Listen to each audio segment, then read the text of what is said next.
Hey, this is Tom Morkes, the founder of Insurgent Publishing, and I'm an outlier.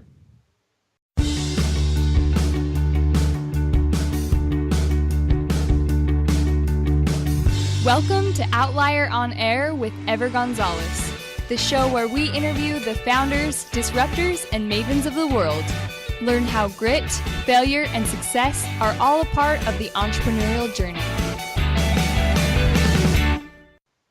Hey everybody, welcome to Outlier on Air, the podcast where we interview founders, disruptors, and mavens. As always, I'm your host, Ever Gonzalez. On today's episode, we have Tom Morkes. He is the founder and CEO of Insurgent Publishing. Tom, welcome to the show.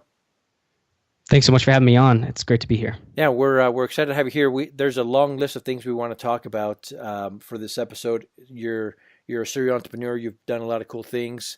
We want to focus on your books, your military experience, your leadership, and then just kind of the good, the bad, and the ugly of your own entrepreneurial journey. So again, thank you for being on. Yeah, no, it's fun. Let's get to it. I mean, there's a lot of ugly, there's a lot of that stuff, so it'll be fun to dig in. I love it. Now, before we do that, tell us where you're calling us from right now. Yeah, so I'm calling in from just north of Aspen, Colorado. I'm actually, my office is in my house, which is on a mountaintop, so I'm actually looking at Mount Sopris right now, and I cannot complain. Especially right now, right? December, nice and white out there.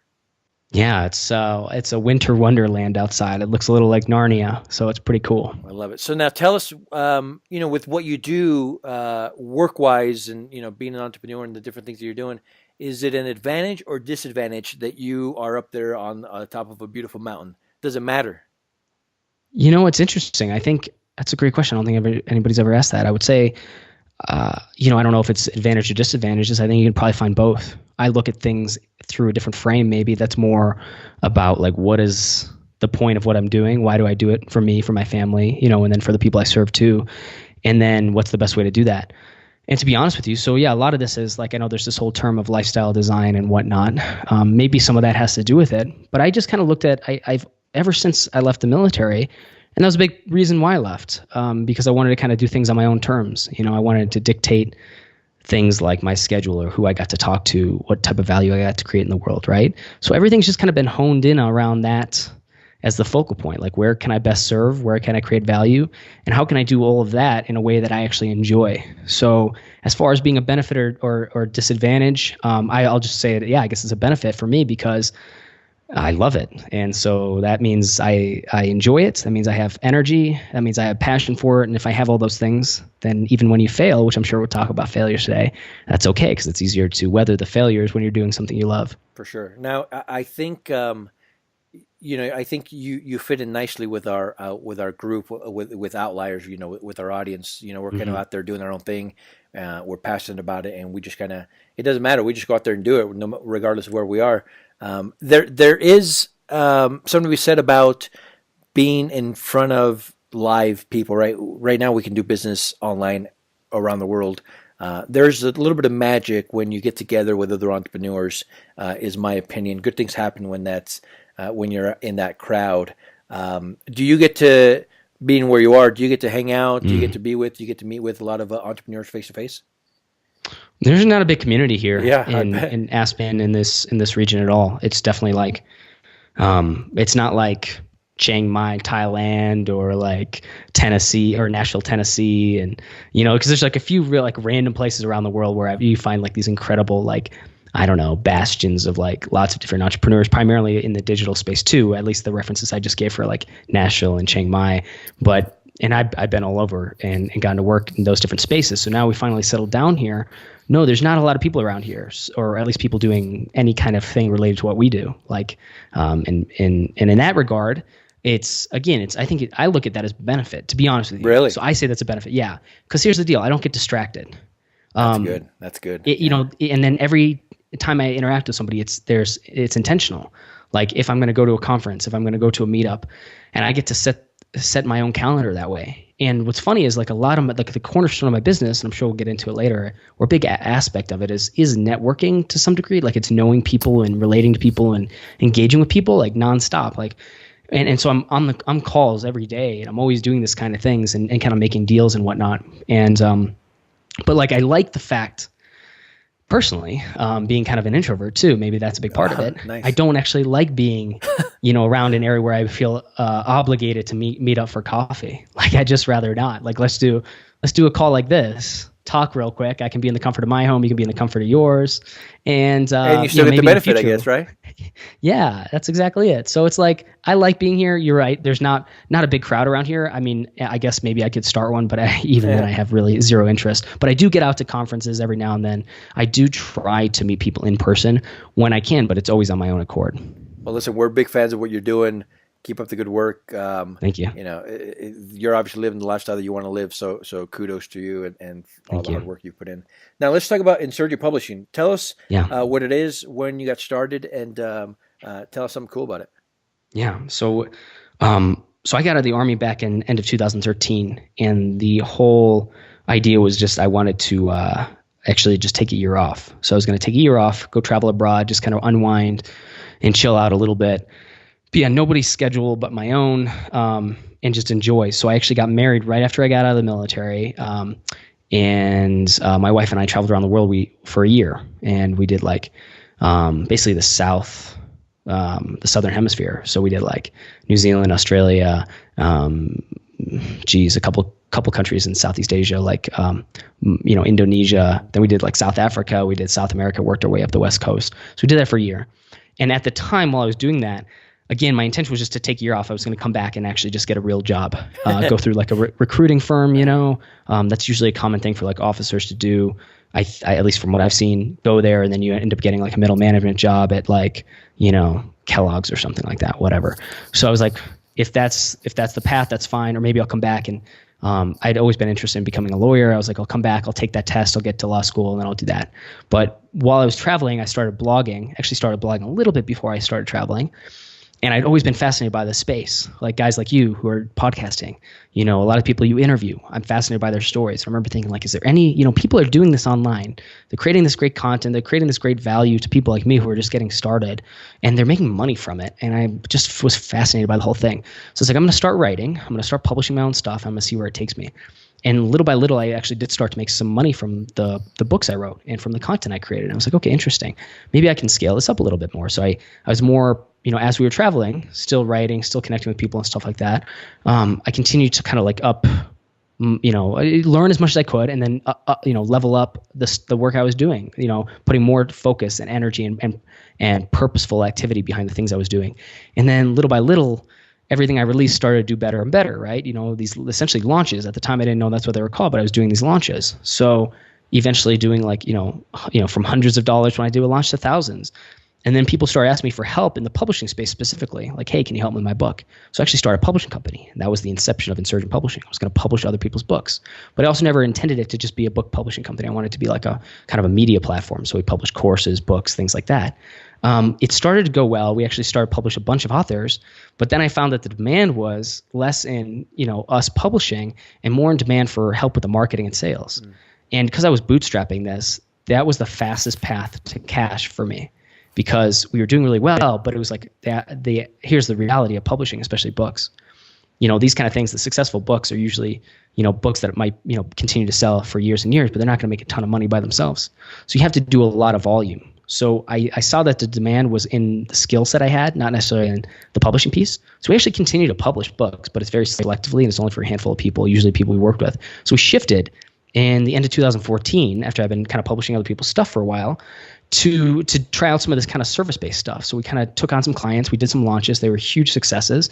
And then we got tons and tons of referrals. And I just literally just let that success compound. And I kept taking on new clients. We scaled back the actual publishing piece of what we did, and we kind of built up essentially an agency around this, kind of more of like a creative advisory firm, if you will. And now today we've expanded that to do not just books, do like these book launches, but we do course launches, membership site launches. We're getting into software now. And we were working with some of the biggest names in the industry, and we're doing these huge hundreds of thousands of dollar type launches now. Like in the last 12 months, I think, actually just this year, probably less than 12 months, like probably in the last 8 months, I think we've done maybe, I think 5 to 10 projects that have broken 100,000. So a couple in this year broke Two or three of them broke, I think, like 400 or 500,000. Nice. So like these are very large scale things, and So we're just ramping that up now. In the beginning, there was books, and then you mentioned now it's other stuff as well. I mean, for you and your skill set, and I guess just in general, does it matter that the launch, whether it's a book launch or software, is the blueprint the same? I think the fundamentals are the same, right? Because it's a if you look at this like mathematically or something like that, there's something to be said for it. It's like, yeah, it has to do with like eyeballs, and then eyeballs like landing on a specific like page and hoping a percentage of them, opt in, and then a percentage of them purchase, and so on and so forth. So in that regard, there is like that type of fundamental blueprint. As far as the way we do it, though, at the end of the day, if you want to be really good at this space, like good at launching, good at like releasing products, because everything, even if you're not quote unquote launching, you are launching. Mm-hmm. Like everything you release needs to have some sort of emphasis put on it. Otherwise it gets, even if you're just doing it to your own platform, you're doing it to your own audience, you release a new product, you release a new podcast, you release a new blog post. In every sense of the word, every single one of those is some sort of like even mini launch. So you have to get good at like kind of perfecting the art of like releasing things. And if you're trying to like get a big bang from something, then do you want to put some time and energy into doing that. But I'll say like that's the thing about what we do. It's kind of ever evolving and ever changing. And the techniques that we're doing today are kind of built on the same fundamental, I guess, the same fundamentals as they've ever been. But it's always looking at where is things like marketing channels and distribution channels and sales channels. Like these things are ever evolving. And in this marketplace, like, everybody now is like moving towards Facebook ads, for example, like as a lead generation source and a sales generation source. And it's like, man, it's like this, that was, I thought, we're still doing Facebook ads, by the way. So I'm not totally dissing it. But at the end of the day, the heyday for Facebook ads, as far as I'm concerned, was a few years ago.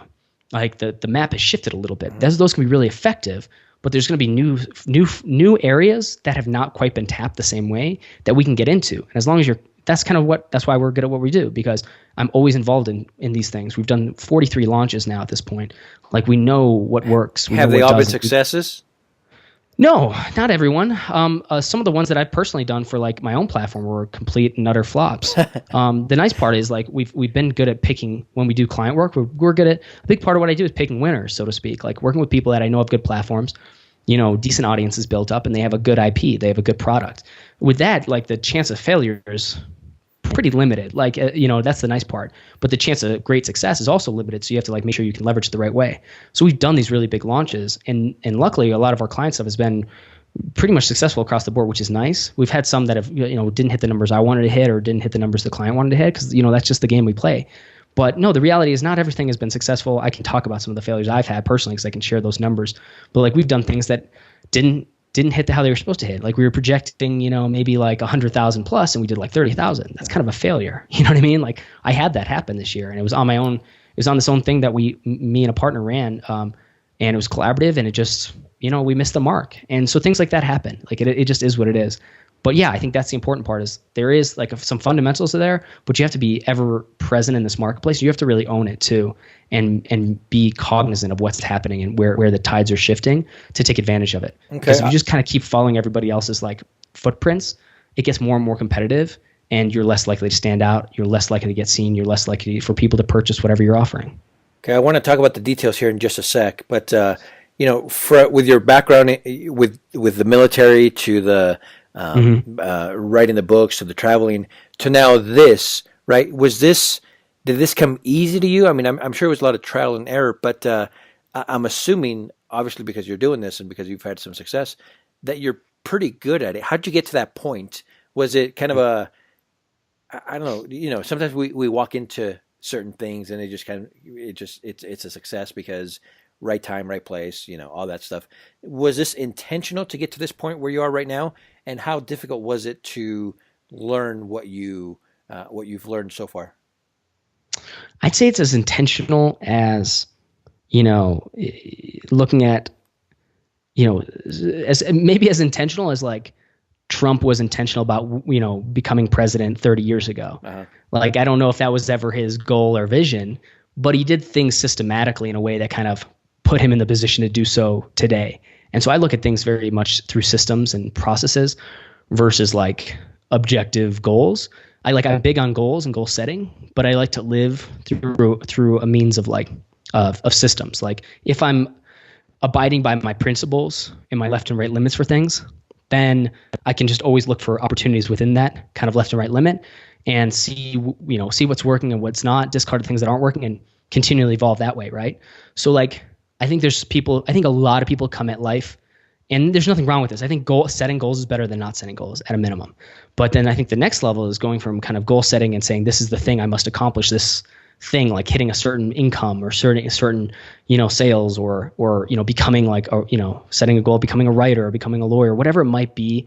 It's interesting. I think the next evolution there is going from that and saying, like, kind of having a systems mindset of saying, yeah, I have, might have goals, might have a vision and stuff like that, but ultimately living by a set of like principles so that really no matter what, you're flexible, you're adaptable, things can change, and you can still be successful. So to kind of make sense of what I'm saying here is, I had no intention of doing what I'm doing today 3 years ago. I didn't know it existed. What I'm doing right now, I did not know existed 3 years ago. So keep that in mind. Like that's an interesting thing. So everybody comes out of school, comes out of college, or even if they didn't go to college, didn't go to high school, whatever, and looking, if they're going the entrepreneur or business route, or just in life, actually, if we look at it in life, people approach these things and they say, these are like the paths you can take, right? So like if you want to become a doctor, you have to go, obviously you have to go to undergrad, you have to do relatively well, then you have to like take, this test, then you have to get in, there's a process. And at the end of the tunnel, you have some sort of like certainty or promise, or at least supposedly you do, right? And that's one way, I guess, that we can look at life that way. For those who are entrepreneurs, I think you have to be more systems oriented. Oh, absolutely. Yeah. And you have to look at where can I, like, just setting parameters for yourself, limiting downside and trying to make upside. I like to limit my downside exposure, and then make sure my upside is infinite. And that's why I like doing what I do when it comes to like digital products, when it comes to the work I do. And so that's the thing. So I didn't know what I was going to, the stuff I'm doing now, had no idea what it was 3 years ago. I've gotten to it through progressively looking for where I can create value and capture just a little bit of that value. And every time it just kind of led me to the next thing. So again, kind of starting with just writing and publishing my own stuff, then publishing other people's stuff, then expanding to like kind of an agency type thing where I'm working on like many different clients. And then we're taking we're working with them and we're creating a lot of value in their businesses, and we're capturing a little bit and then expanding from there. So it's always been, where can I create value? How can I capture a little bit of it? And then making sure I do that in spaces where there's limited downside and a lot of upside. Okay, let's talk about the details then. If we're, you talked about the formula or the blueprint, right? There's a lot of similarities there and a lot of things that you kind of go through. So let's talk about it. For an effective launch in general, right? What should our audience, if they're launching a blog or a book or a software or something like that, what are some of the common things that we should look for and try to execute on in order to be successful? Okay, so I take everything and I say, starting with who is the audience, and not even just that vaguely. I would say really coming back to I think actually my favorite model, and I'm trying to think of who actually I don't know who invented this, unfortunately. It might have been, I think, Clayton Christensen. At least that's one of the first book that comes to mind. And he wrote The Innovator's Dilemma, sure, and like The Innovator's Solution. And I think he describes it as jobs to be done. That everything you purchase, you as a consumer, or even as a business, everything you're purchasing is a job to be done. So whether it's a service or product, right? Good or service, doesn't matter. It's a job to be done. So like, I purchase a new TV, the job to be done there is more entertainment or, better screen, whatever it might be. If we're talking more business oriented, I buy a new computer because the job to be done is faster processing, getting more things done, et cetera, right? And then if I talk about services, the same thing applies, that I pay somebody to do something for me because I'm limited on time and energy, but I have money. That's why people hire service-based things. So when it comes to this, it's understanding what is that job to be done. So what is that pain? What is that problem that you're proposing that you're going to create some sort of solution or solve? So it's understanding, what is that pain? Is that really there? Like, a lot of people come into this, I have this great idea, here's this product, it's going to solve this pain, but they haven't actually talked to the customers or potential customers. They're not actually in that space. So they don't really know what the deep pain is. You see it from the outside and you think you know it because you're like, oh, well, I'm the best example of like, I'm the customer, I'm solving this for myself. But the reality is that's a huge assumption. And a lot of people don't suffer the same things you do, and they don't suffer the same way you do. And ultimately, capitalism, and when we talk about business and stuff like that, value creation is finding the biggest market with the biggest need that's underserved in some way, and then coming in and taking advantage of that, and taking advantage in a way that you're actually creating some sort of solution that provides that value, that essentially does that job to be done, and does it in a better, faster, cheaper way, or at least better way than the alternatives. So I come at those things saying, number one, who is that market, right? Who has that pain? Do you know that for sure? It's not just assumptions. Two, what is your solution? How does it actually stand out in the marketplace? So it's kind of fundamentals, like of just that baseline stuff. That's where it begins. And then from there, once you know that, then I start looking at marketing channels and distribution channels. And I say, how do I get this idea out there? Because the barrier to entry to start a business is lower than it's ever been. Agreed. But that also means that competition is greater than it's ever been. And so you see this as being like a blessing and a curse. I think it's ultimately a blessing. I love it. I love competition. I love that people are always trying new things. I think this is going to rapidly build us into, it makes society better and better and better the more people trying to do this stuff, right? I think that's awesome. But that means for you to be successful individually in this giant chaotic system, you have to be able to differentiate. And you differentiate not only through the product and service and how you offer it and all that, but you differentiate by finding new untapped marketing channels, new untapped sales channels, right? So a big thing we do for clients, like when we consult on projects, when we work on these large scale projects, my consulting company will come in and develop what are those marketing channels going to be.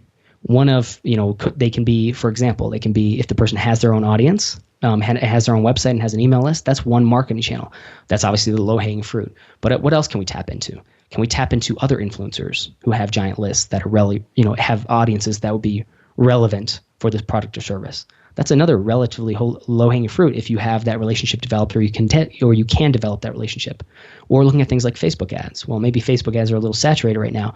Are there other avenues where your audience hangs out online where you can get in front of them? Because you're either going to have your own list or you need to get in front of somebody else's list, right? And this is just like bottom line business, especially in the digital space. So you just have to be thinking, like, where can you effectively get into a place where you can share what you're doing?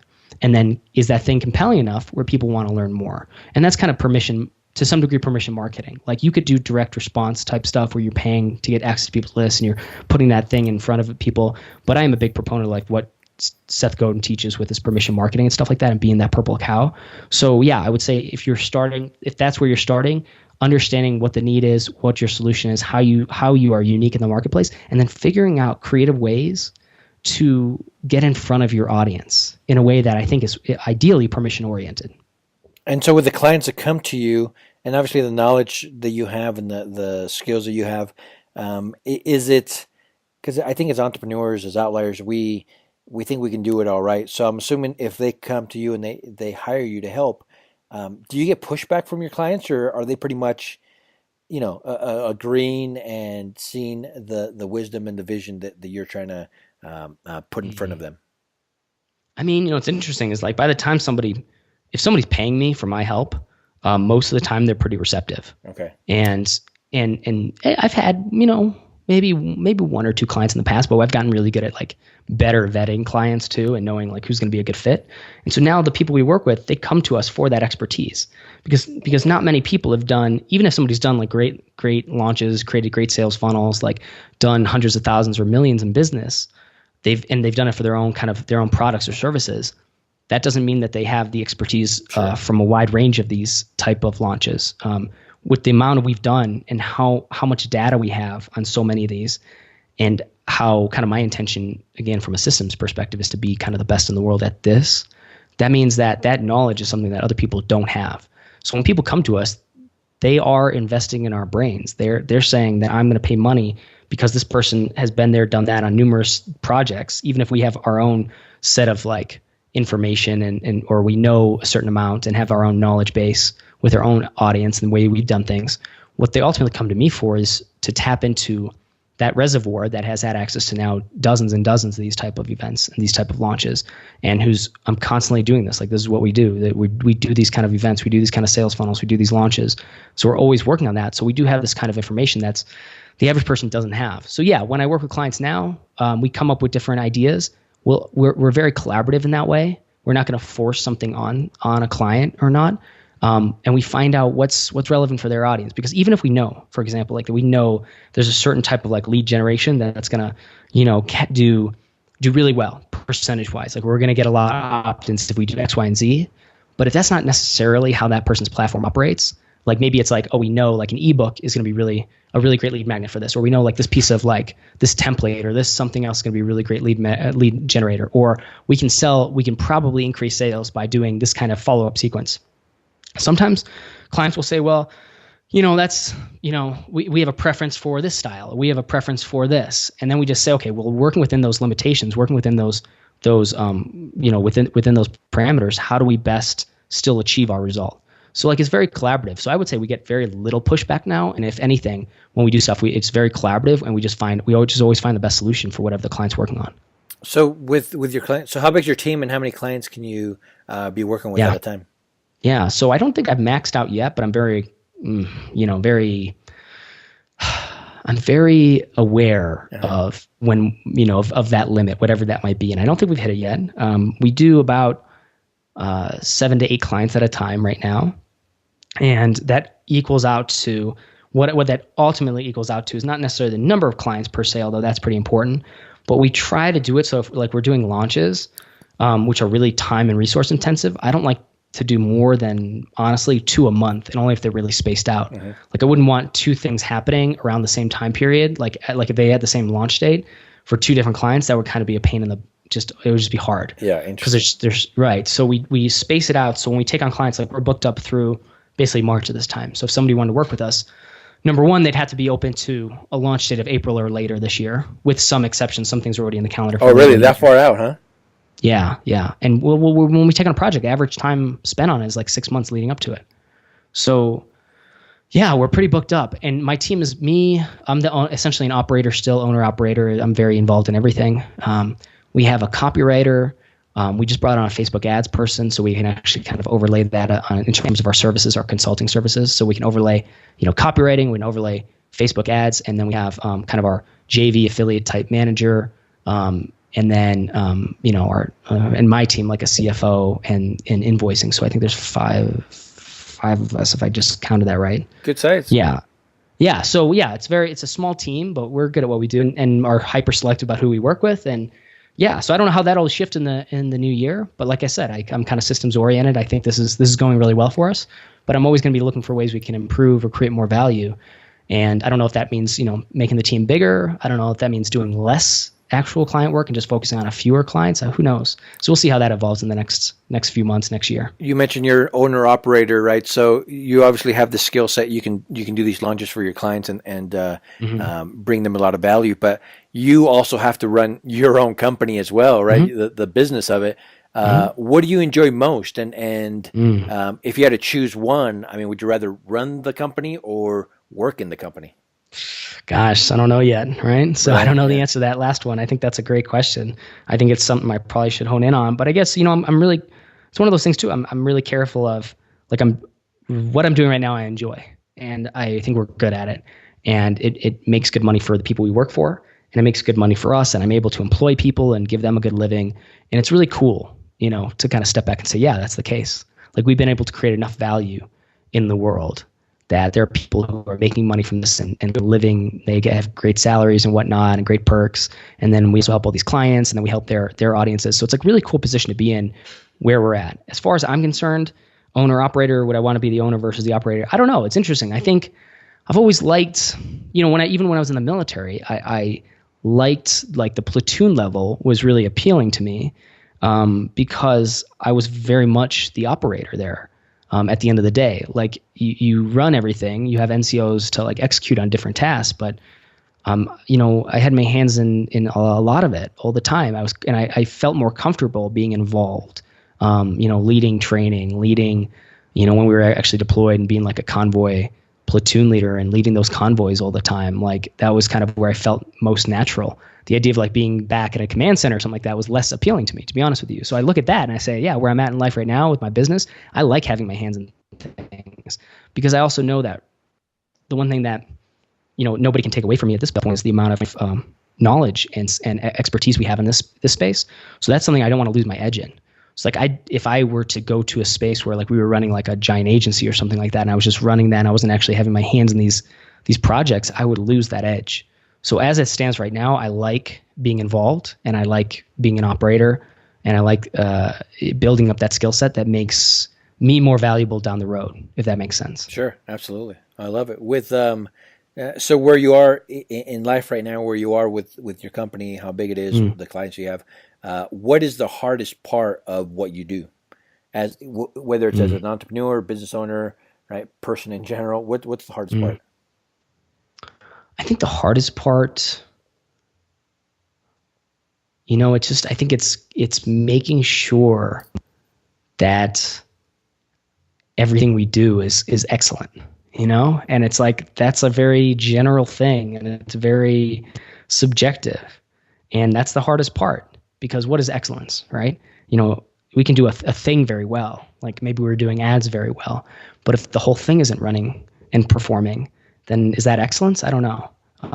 It's making sure every piece works really well, from my interactions with our clients to even before I land a client, to making sure that they feel great about the engagement leading up to it, that they feel comfortable, they trust me, they trust the company, they trust what we do, they like us, we get along well with them as well, and then we perform and we deliver on the promise, and ideally that we over-deliver. And it's a constantly evolving thing, and we're in a few different markets, you know what I mean? Like we're primarily in business and marketing, but we've also done stuff in real estate. We've done stuff in health. So I'm always learning new industries too. And maybe that's something I come back to and I say, no, after this experience, I want to focus in on being the expert in just one of these spaces. And that could be the case, but ultimately, like, it's constantly learning. It's constantly adapting to what's changing in the marketplace. It's being aware of that. It's a lot of our stuff is relationship driven when it comes to the influencer type marketing we do. So it's staying in touch with the people who matter. It's everything. And it just ultimately comes down to like, can we routinely produce excellence? And I say that's the hardest thing. And it's not like any one thing. It's just like the whole machine, the whole team, everything running optimally. When we have you back in 3 years, what's this going to look like for you? I have no idea. That's a good answer. Nothing wrong with that answer. I can't predict it. I'd be blown away if somebody could predict what's going to happen in 3 years. I just say, we're flexible, we're adaptable. I focus on, value creation. And if that means that value comes from different things, then that's where I'm going to go to. Like the only reason we're bringing on like paid advertising as like a skill set is because it is something where we can produce value for the clients and stuff like that. But maybe in a few years, I won't even have clients. Who knows? And it's just one of those things. I just look for where can we produce value and do it in such a way where I feel very comfortable about like what I do. I enjoy these kind of conversations as an example. I want to keep doing that. I like the idea of like producing value in people's lives. So it's like fun to work with the people we work with, because like every person I work with, it's kind of a weird thing to say, but I admire these people. Like I absolutely respect and admire every one of my clients. That's a really cool thing. And I don't know, I guess maybe subconsciously that's always what I wanted, or at least for the last few years, was to be in a position where I could do work for people I really truly admired, wanted to learn from, love what they do, and then, through that kind of help create more value for them and their audience and capture a piece of it for myself. And that's kind of what we've done. So who knows where it's going to be in 3 years. It'll be interesting to find out though, right? I mean, it'll be cool when we have you back and see what totally the progress you made or even the pivots that you've made. So congrats. Who knows? Now, as we start to kind of wrap this up a little bit, for our audience, right, we mentioned they're younger entrepreneurs. There are a lot of 9-to-5ers that are listening to this that are kind of looking to jump into their own venture here pretty soon. Overall, from your experience, from your journey, from all of this, what kind of advice would you have for them overall? Something that they can kind of take in right now and help them get to the next level. I think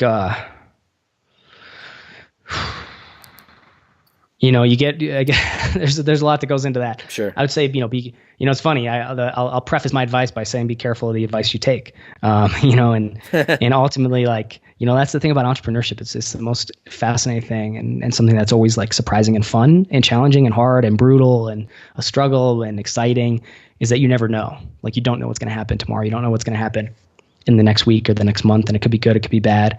And we are hopeful and expecting that it's going to be good. And that's that kind of positive anticipation that is key, I think, to continue to work hard. Because if you think that bad things are going to happen down the road, how do you keep doing that? I don't know. So you need to have that positive expectation. And I think the key to all of this, to some degree at least, maybe there's other people who give different types of advice, and I think mine is just from the mentality of an entrepreneur, understanding that you will have ups and downs. There will be bad months. There will be things that happen that you couldn't control. There were things that you screw up on that you could have controlled. And it's just understanding that, like, you just have to go and be willing to accept that kind of roller coaster, I think, one. And then two, from a business standpoint, I just say always look at where ways that you can create value, and not try to force somebody's hand into something that don't really care about. And that's one of the things I think is awesome, is like, it's so easy to get up and running now and to start making money. So like if you're in a position where you're not making money right now, it's so easy. Literally, all you have to do is go find some group of people who are struggling with something and then offer to do it for them. And then they'll pay you. And it's like, it's really not more complicated than that. Eventually you can get to a point where you kind of like optimize that and then hire people, right? And leverage people and resources, and then maybe even build software around it or build products. But like, if you can't do that one thing of actually helping people with like some sort of like doing a service for them, it's probably tough to do those other things, because everything's based on that. Is, can you serve people? Can you create value in their lives? And a lot of people sprint towards the idea of like software or products because it seems cool. And then it's this absolute bust, because at the end of the day, nobody needs just another widget. What they need is something solved. They need some sort of solution. And so I think if you're just getting started, I think it's key is to get to that cash flow, I think, relatively quickly. And you get to that cash flow relatively quickly, I think, through service-based work, if you can, just getting started. So start there. Even if you're really intentional about a product you want to create, you're going to learn best by being in a market and serving people for a little bit before you like move to anything kind of productized. I love it. Great advice. Now, when all of this is said and done, how do you want to be remembered? Still working on that one. Yeah. I think at this, it's a great question. And I guess it's for different audiences. I guess if I want to be remembered, I think number one is I think the only people I really care to remember me deep down would be like friends and family, in some sort of positive way. And even that, I could probably let go of the friends, and as long as the family have good memories, then we're good. Because you just can't please everybody in life. And so I'm not looking to.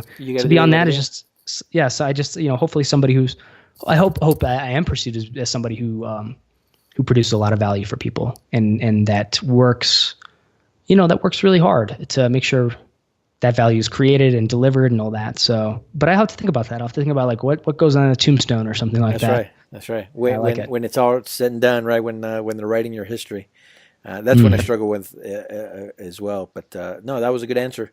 Now with our audience, right? They're listening to your story. They've gotten to know you a little bit. Those that want to connect with you, where can we find you online?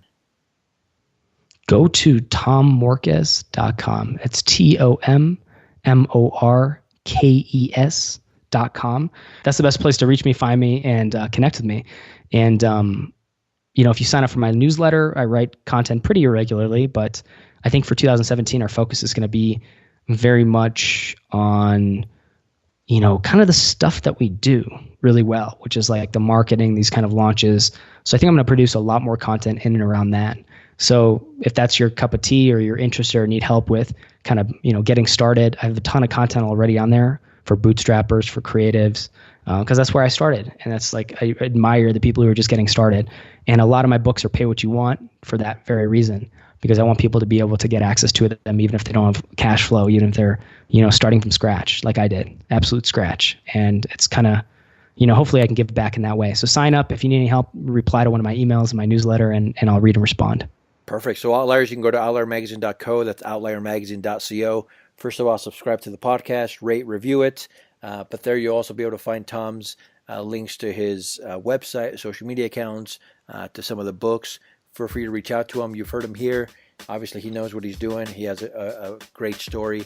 Connect with him and just kind of read his stuff. And if you want to sign up for his newsletter, we'll have links to that as well. But Tom, hey, this has really been amazing. We really appreciate you taking the time to talk to us.